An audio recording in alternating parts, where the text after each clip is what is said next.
of rhetoric around that. That's fun. Ajmal, like we hear a lot of rhetoric around how important voting is and why people shouldn't vote, and that if you don't vote, you don't count. And particularly thinking about the justice system and how justice system has been one of the main ways in which inequities have been perpetuated within our communities and around with people and everything. I would love to hear your perspective as a Black man. What does that phrase mean to you when people say, if you don't vote, you don't count? And I like to share with people, I cringe a bit when people say that, because since I've been 18 years old, I voted every year, every election, except when I was in the Peace Corps. And again, when I vote, sometimes nothing happens. So if I do vote, what has changed in terms of the demographics in our community? It doesn't always translate. So that's a misnomer. Voting in and of itself doesn't actually transform our system. It's a staying constantly involved. And so I have to kind of push back at folks and say, you vote because your income go up. You know, in other words, you become better. Sometimes it's the political rhetoric that they throw out there. And what I really argue is that you stay involved constantly to make sure your vote does count. Because at the end of the day, elected officials are servants of the people. And we sometimes forget that in communities of poor people, of oppressed people, of people of color, you name it. And I think one of the things we got to do a much better job is get our public policy people to help us work with why voting, why the public policy process counts. And again, I'm a firm believer in demographics. I look at numbers and data. We spend money on certain situations, but again, the trolley goes nowhere. You follow me? There are other challenging issues in this community. We've seen the crime rate, again, go up or down. And we don't even talk about it in a healthy way. So I think part of this whole process is, how do I, as an African American, make sure that if I'm a minority in this community, that I can have some input and maybe coalesce or have coalition with other groups so that our numbers could make a change. Now, the thing that I say constantly, and folks think I'm kind of like losing it when I say it, how's it in the city that we're 33% of the population of people of color, but yet we're not represented in government positions in city hall, county governments, and state governments? And when I'm going to state governments or going to some of these public buildings, I think I'm in apartheid South Africa. We love diversity, but it does not translate except in the prison system. You follow me? And again, when you're retired, you can say what you want to say. Last point I want to say, I'll be very careful because I go off. One time a person wrote a hot letter to the World Herald, and the person wrote back, because my name is Byndon, he wrote, you should go back where you came from. In other words, we should deport you. Well, I was born in Hastings, so you think they're going to deport me back to Hastings, Nebraska? As an American citizen, as a person who's grown in this state, I get to challenge the governor with some of his silliness, or anyone.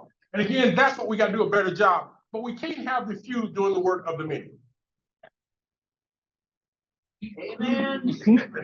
Thank you. And I think it goes back to the famous James Baldwin quote that says, like, I deeply love my country, and because of that, I get to criticize her. I didn't say that. So I said, I love it. Oh, yeah, I caught me. I keep plagiarizing. So, Shana, next question's for you. And kind of to the point, like, Bree kind of set it up around it. Elected officials are not the end all be all. And as Ajmal said, we have to stay involved. So, Shana, from your perspective as someone in a kind of bringing in this global thoughts around it, how do women fit into the political structures, particularly when we're in misogynistic societies?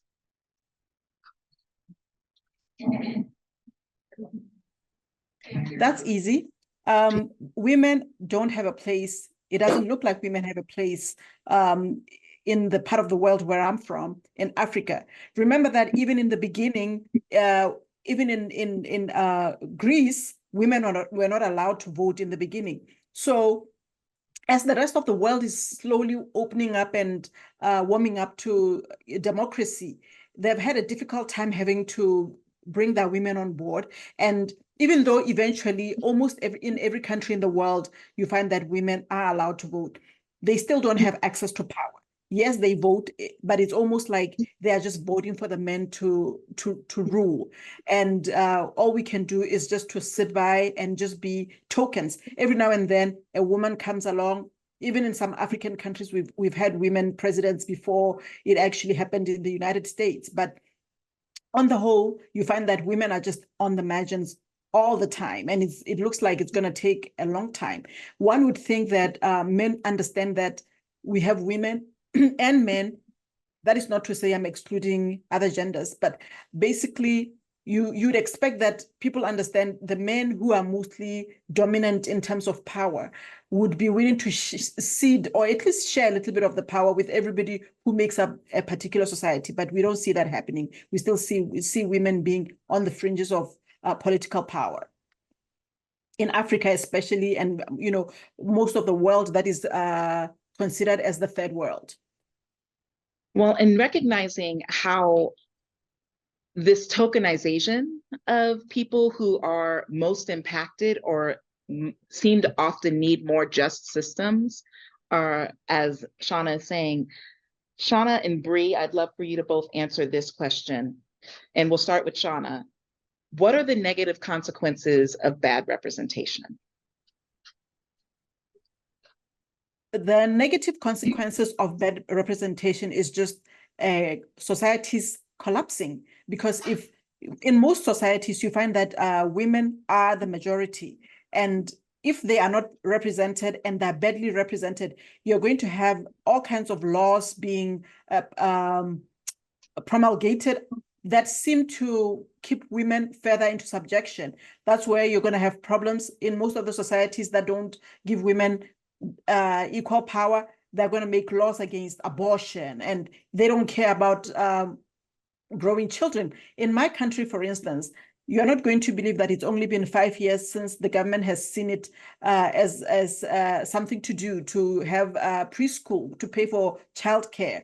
In the past, suppose a young woman had a child at age 18, and that meant that they couldn't go further to university because there was nobody to care for that child. And that means that young woman has to wait 6 years till that child can go to a regular school for her to go back to her studies, go back to looking for a job. And what happens in the 6 years that a woman is taking care of a child? Basically, bad representation has shown us that women bear the burden for all the problems in the world. And if they have children and they're not being helped by the government, then they tend to get into the poverty loop pretty quick, and usually it's very difficult for women to get out of it. So basically, bad representation, one of the biggest problems with it is that it helps to speed up women to get into the poverty trap, because they have to fight harder to care for the children. And one thing that is interesting about this is that women are supposed to bear children so that the society can perpetuate. Now, if you make it difficult for women who are busy trying to make sure that your society doesn't die out, you don't make rules and laws and things that favor the upbringing of their children, it means you are complicit in trying to get your society to disintegrate faster. Thank you, Shana. Bree. Well, I mean, the consequences of bad representation in our leadership and our policymakers and lawmakers, I think, shows up every day at every level of our lives. And I could give countless examples. I could give, examples on the national scale, when Donald Trump was in office and he put, those Supreme Court justices into office, and they effectively overturned Roe. And he loves to take credit for that. For taking away women's rights to healthcare access in the United States. That's just one example. I think more on the local level, we've had, and this is also another caveat I want to make, representation is just more than the color of someone's skin and their gender. Because we know sometimes when people get into office, even when they are a woman or they are a minority, they don't always make the best choices. And so that's why it's so important to really inform yourself of who you are voting for and do that research and try to enter that voting booth as informed as you possibly can when you make those decisions. And I'll just give one more local example, but Mayor Jean Stothert, she's been our mayor for 12 years now. She's up for re-election next year.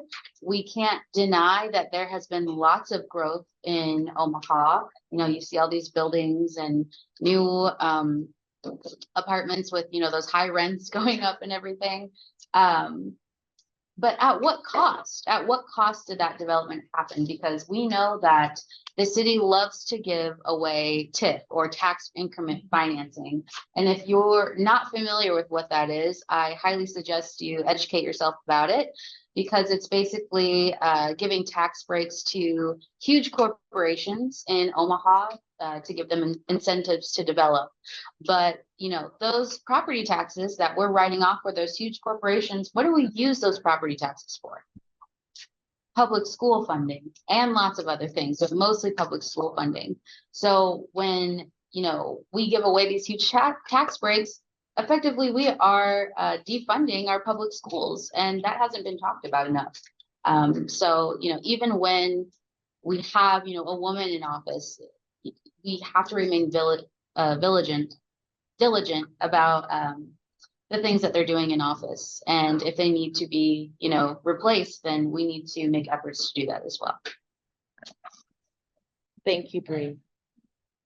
So getting to the crux of this table talk and the question at hand of, do elections create a just society? I'm going to ask each of the panelists to first answer, do elections create a just society? And then also, what makes a just society? And I'm going to start with Bree, and then we'll go to Ajamal, then we'll come back to Shana. Do elections create a just society? And what, from your perspective, is a just society?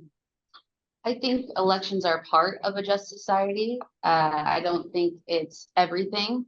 I think the soul of a society is really the indicator if it's going to be just or not.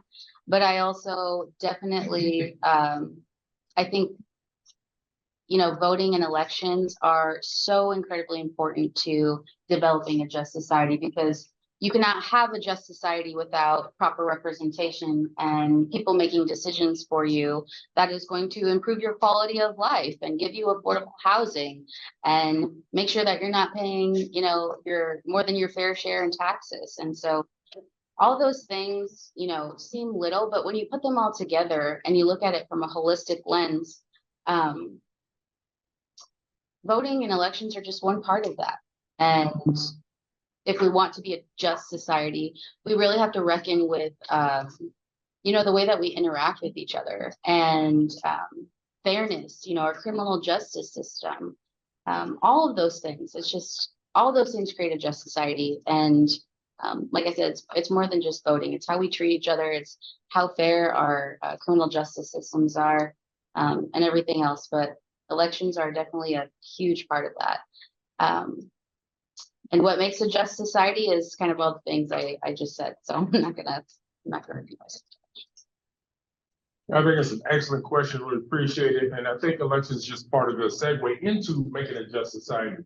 I taught a class at UNO on poverty some years ago. It's probably the first and only time they've had that class in the School of Social Work. And what you study about poverty in terms of just society is relative rate index. In other words, what is the disparity between the have and the have-nots? And so elections in and of themselves should lead toward a more egalitarian system. If you go to some countries, I use South Africa example, there's a wide disparity. In the United States, there's a wide disparity. So countries that have a stable income across the threshold, then you have less problems in those society.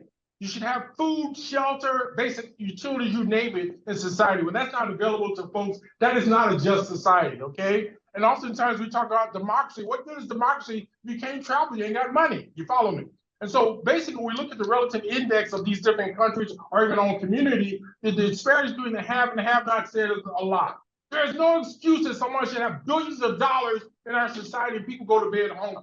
There is something wrong with our government system. And so elections is that segue to say, how do we have government play the role for the people to make sure that when I pay my tax dollars, it comes back to my community or help alleviate some of the challenges that I can't help. Some of us got to go to work every day. We can't volunteer. We don't have the luxury. And so elections, hopefully, if we do it well, will lead to people to say, how do we make sure those tax dollars not going to subsidize a pig farmer somewhere in the middle of Nebraska?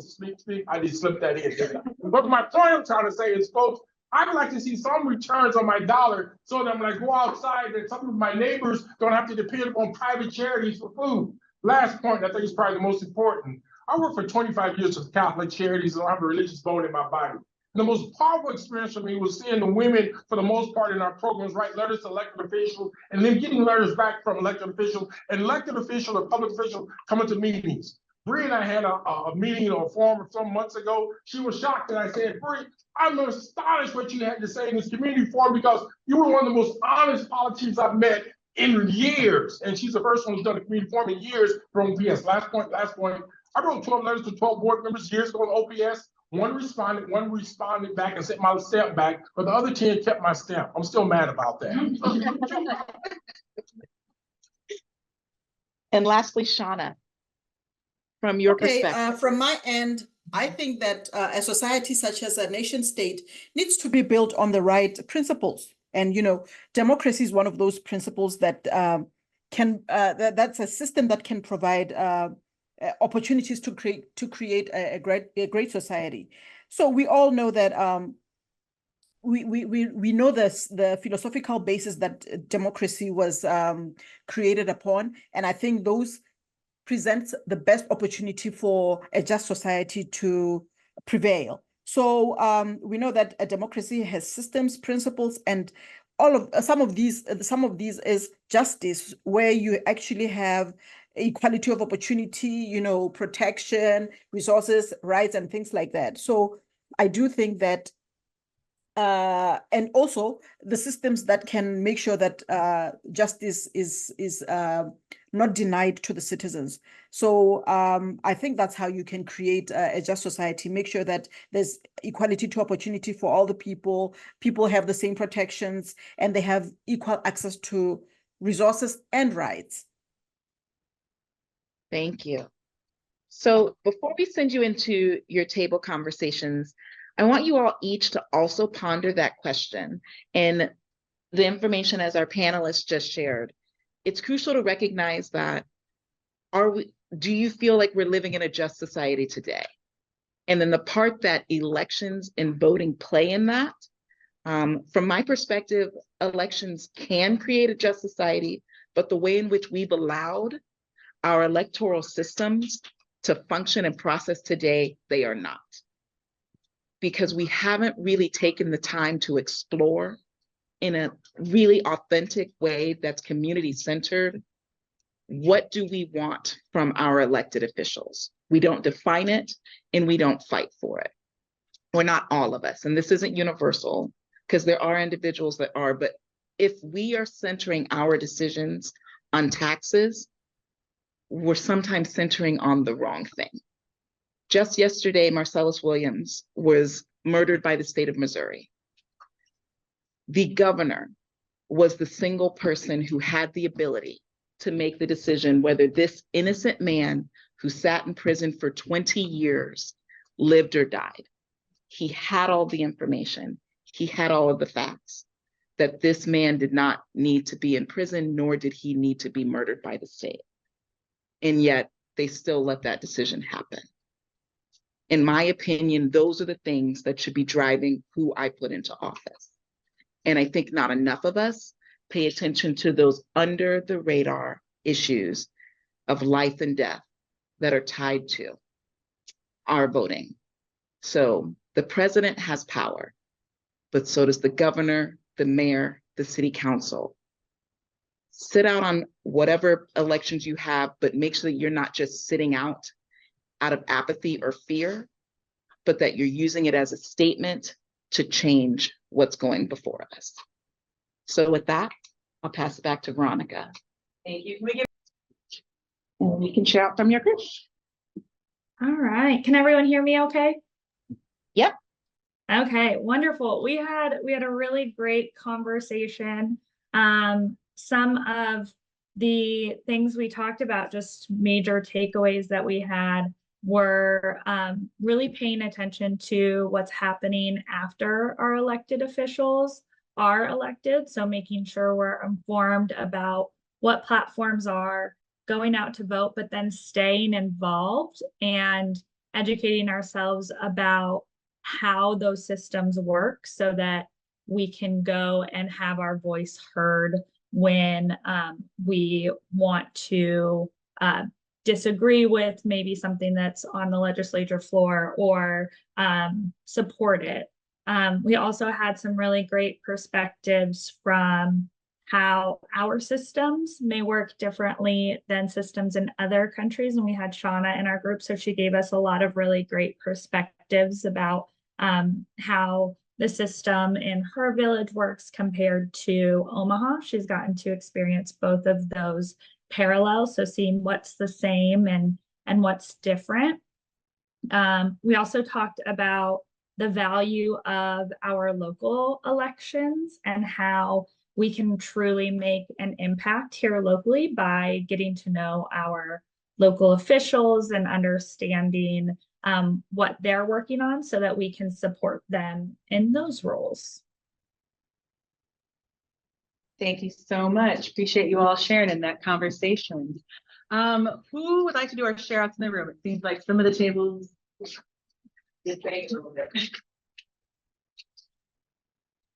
Yeah, our table, great table. Thank you all for joining me and allowing me to help. We talked mostly about education and allowing more people to learn. Talked a lot about this public school system, making civics a part of the conversation more, how it's kind of been peeled back. Also adding into what we learned from the panel about women and their access to higher education and knowledge that they can teach their kids in the home before they even get out into that and make it a part of their lives. We also finished off the conversation talking about what we can do, and that is about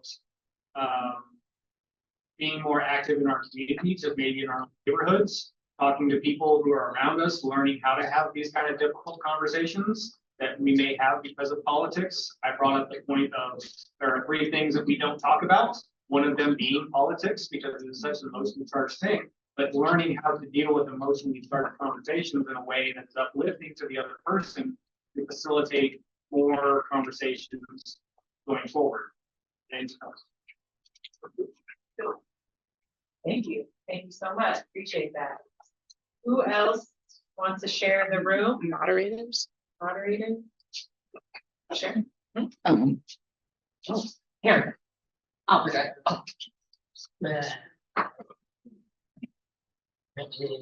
I guess what I notice annually with the electoral system is that it changes.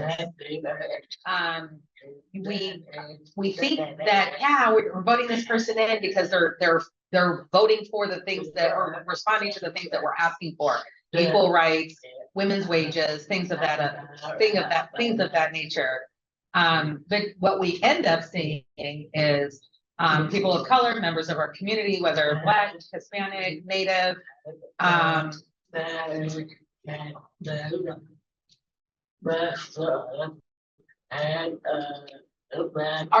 gradually impacted. And then I think what ends up happening is women aren't in positions of power because I think that ends up causing problems within homes. You know, if we look at domestic violence and we look at male esteem, do they have the ability to honor a woman in power and not be resistant? You know, otherwise what we end up having is a situation where women don't want to participate in being married, having children, and things of that nature. So I think that there's no opportunity to really appreciate the freedom, if you will, that men have. And I just don't understand why that happens, whether it is that we're incarcerating women at a higher level or destroying their mental health and happiness. Why is it that we're not able to conform this system? We end up having women in situations where they're in drugs, clearly they're at a higher rate of incarceration, not having children. So how do we empower women to do better and then overcome this system that we're stuck in? Mic drop. Absolutely. Thank you. Thank you so much. Yeah. Really getting into the heart of what is justice, right? What does just society look like? Thank you for that. Thank you, Suzanne. Let me move over here.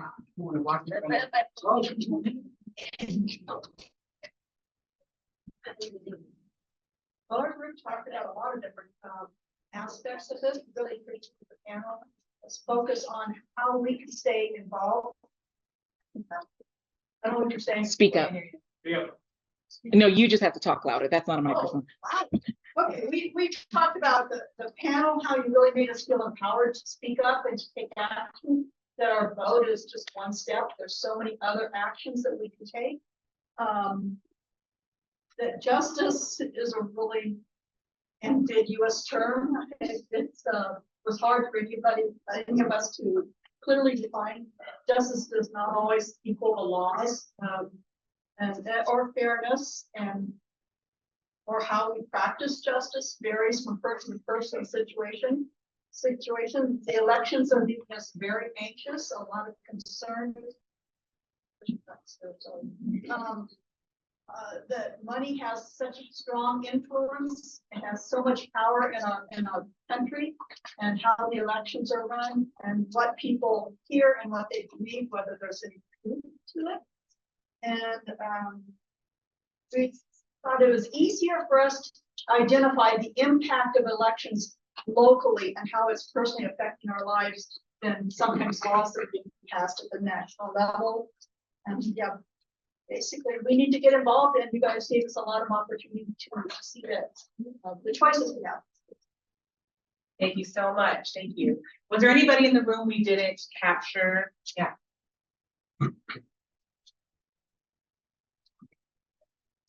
Oh, you can just put it down, let it can catch it. You good. Good. One of the things that stuck out that seemed to be really important is the effect of these table talks and discussing problems, which we seem to always do, discuss the problems. We don't discuss the solutions until now, for me, until now, which one of our members, the table members, brought up a suggestion and to consider who would help someone. What I mean by help is support that you don't know, that you're unfamiliar with, you know, which would be considered a start, as far as I'm concerned. This is where we all begin. With the elections, that's a little bit higher up the scale. We start with the ground level part of it. My neighbor, somebody that I don't know, you know. These table talks are here to supposedly inspire that type of thing, and lead to the next. By discussing who's, Bree brought up a very good point also, to make sure you know who's represented in these elections. Do your research, you know, find out not just what policies they're for, but what policies have you belonged to, or you a part of. You know, how's it going to affect you? And you were to come up, you know, I have maybe another 60 years left in my life, and I'd like to leave something behind as far as education and inspiration for a new society, a better society. You know, I know how it's been, and a lot of young people in here don't. So something like this is going to be inspiring for them to understand that helping each other, helping someone that you're not familiar with, is the very beginning of a good society.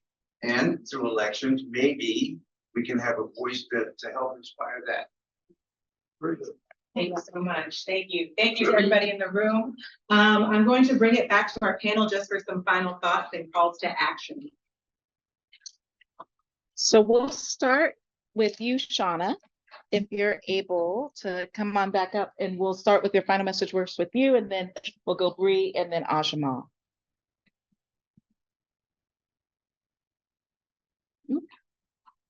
Was Shana not able to sit with us? There's a possibility. So we'll start with Bree. Oh, there she is. Oh, go ahead, Shana. Okay. Well, I was going to say, I think the whole global community should do whatever it takes to make sure that democracy is entrenched the world over, because it's the best chance that all the other people who are not powerful have at trying to have the best life that they possibly could get. So I'm very happy to have been here. Thank you. Well, first of all, just thank you so much for allowing me to be here and talk with you all. I love getting to hear your takeaways. It you have inspired me just as much as I have inspired you. Hopefully, I really appreciate attending things like this because it just makes me realize how engaged we really are as a society and as a community in Omaha. It's a good thing. So like I said before, I would just encourage you when you step in the ballot box in 40 something days till today, or maybe you already turned in your early voting ballot. But just do your research, do your homework about who you're going to be voting for.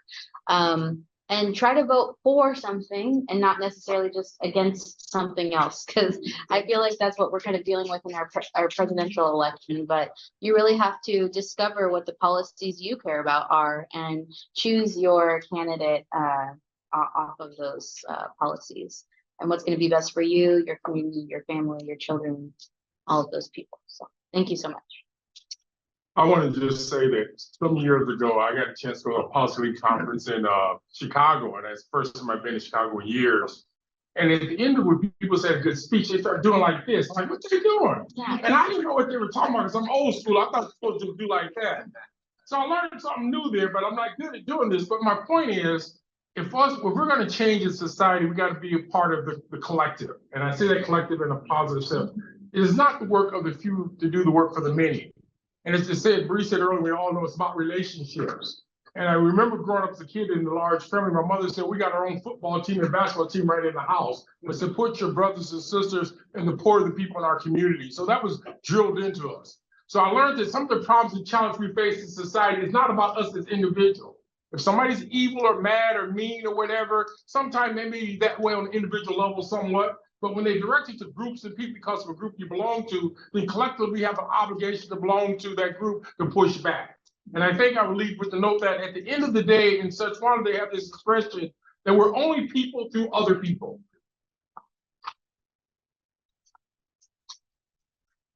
Thank you both so much. We're gonna have hopefully, he's cutting grass right behind me. So I will talk very loudly. Thank you all so much for joining and participating with us. To one of our facilitators' points, they say that politics, religion, and I can't list the third one that you're not supposed to talk about. We've been taught all of our lives not to talk about these things, and it's why we're not able to have educated conversations about it. So maybe it's more about how do we teach each other to have the difficult conversations, because conflict in and of itself is neutral. It's how you choose to engage around it that changes it.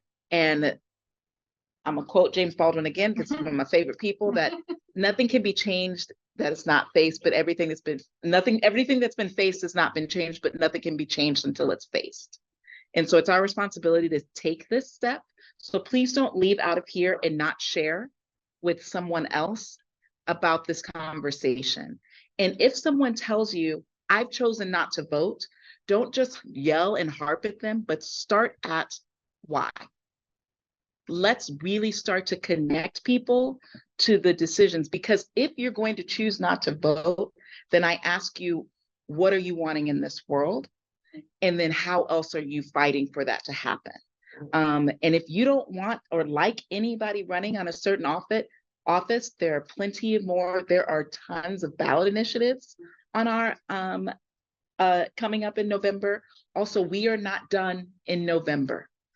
The city elections happen, the primary is in April, the general is in May. So please don't go back to sleep after November, if you live in Omaha, Nebraska, because politics is personal, and especially when it's local. So if we're not engaged there, and there are people in this room, Cheryl has a show where she talks about the city council agenda. So if you follow her on YouTube, there are several other folks, strongly worded letters, that are paying attention to the budget in the city. That's where our housing comes from. The county commissioner is where mental health and other supports. Our school boards, or whether the difference between what books are banned and what are not, like those elections and those people in those offices are important. Our governor decides who gets paroled, who gets clemency. Those are important. So please take that message to others and have the conversation, but start with why instead of just you should. Thank you all for being with us today.